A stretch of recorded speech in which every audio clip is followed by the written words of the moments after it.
Hi, I'm Byron. I'm happy to share this quote with you today. This quote was originally shared on the BJJ Brick podcast by one of our guests. If you enjoy the quote, like the video, subscribe to the YouTube channel, and then go check out the podcast. It's a weekly show. We talk about lots of jiu-jitsu. So here goes the quote. One, I don't even know who I got this from or where it came about, but when I was going through all the stuff with my parents, always just popped in my head. It's not supposed to be easy, it's something that I've always kind of had in the back of my head. Like, it's not going to be easy, And I don't know if it's a quote or a statement. I honestly don't even know where I picked it up from. Yeah. I'm sure somebody famous said it, but I think that is like my mindset in a nutshell. If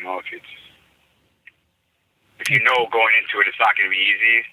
I think that just sums it up, man. Yeah. It's not going to be easy. It's not supposed to be easy, And then you're not going to shy away from the challenge when it's presented in front of you because you expected it to be there.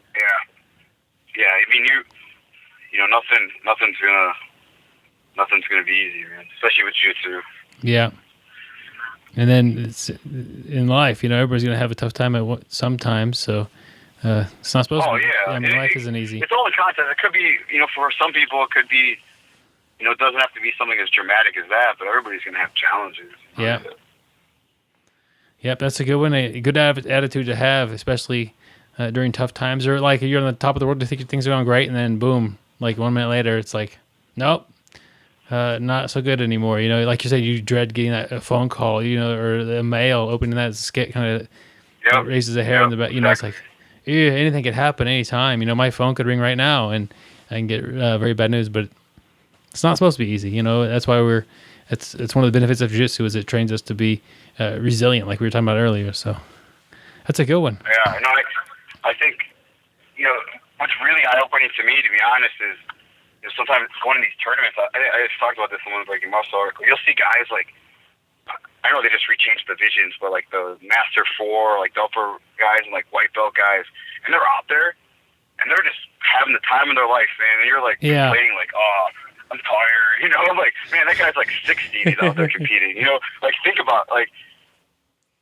I look at those guys, I'm like, those are the inspirational guys. It's not like the 22-year-old blue belt out there, like, doing an inverted triangle. It's those guys are like the people you should look up to because they probably have family, kids, life, and they're still like figuring out a way to get out there, and they're having fun, and they're beating the mess out of each other, but they have a smile on their face after, Yeah.